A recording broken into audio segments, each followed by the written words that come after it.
Okay. Welcome. In this episode, we'll be talking about variable math. And I'm just going to do that, clear all of this in our program that we've been working on, and I'm going to initialize a few variables. Let's just do number one, and I'll set that equal to 1, comma, number 2, I'll set that equal to 2, number 3, I'll set equal to 3. And why not just number 10 equal to 10. And this is a way that you can declare variables and initialize them using commas and then renaming a variable and then setting it equal to something. So that's very convenient for us. And now we can do some operations. We could say the sum of 1 and 2 or 3 is, and then we'll simply do the expression 1 plus 3, and we'll send an NL. Okay, so what this does is it's going to output the text. The sum of 1 and 3 is colon. That's why that doesn't look right. Okay, and then it outputs the sum of 1 plus 3. Similarly, we could also just do number 1, okay, plus number 3, and that will produce the same thing. So I could also say the difference of number 2 and number 3 is,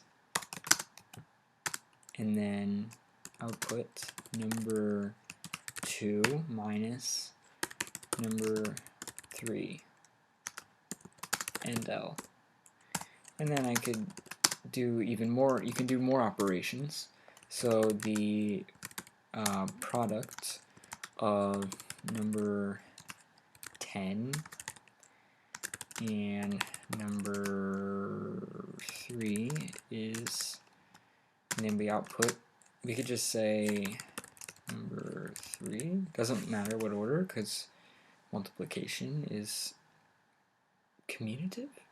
Is that the right property? I think so. Number 10 and L, and then finally division. So the quotient of 10 and 2 is, just make our lives simple, number 10, oops, that's how I would normally do it, divided by number 2. And I put in a space between the forward slash. You don't have to. You can just do this. But I like spaces. It helps make things clear to the programmer. So spaces are recommended.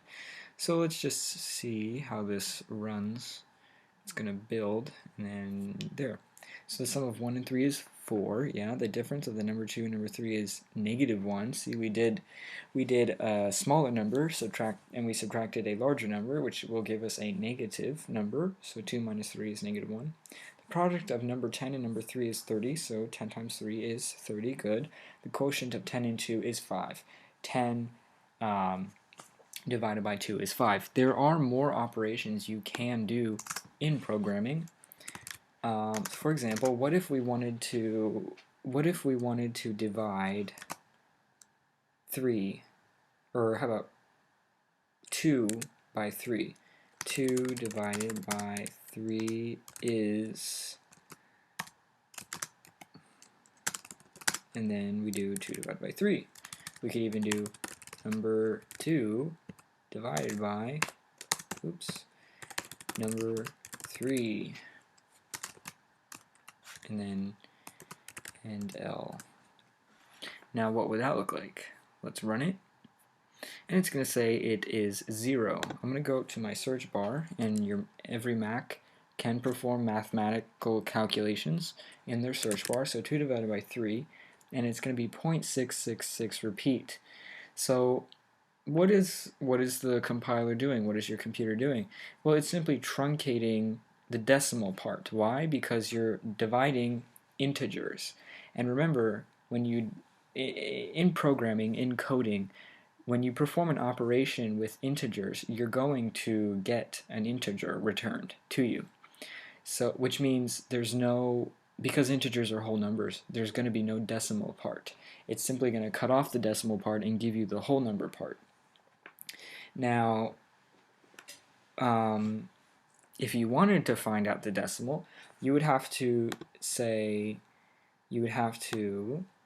change either number 2, the whole variable number 2, to a double. Oops.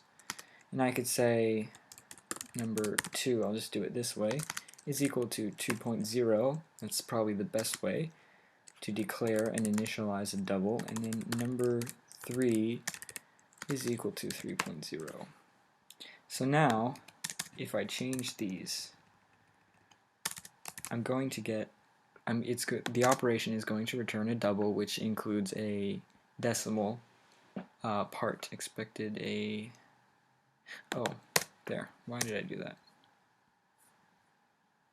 Okay, and it gives us the correct approximation. It is an approximation because it rounded.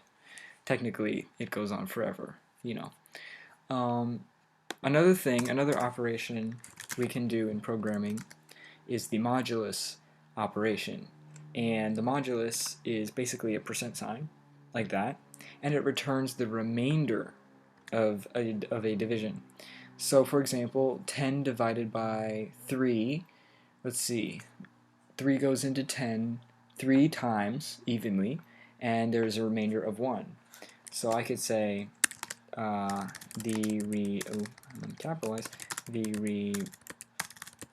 remainder of 10 divided by 3 is, and then I would insert 10 modulus 3 and end L.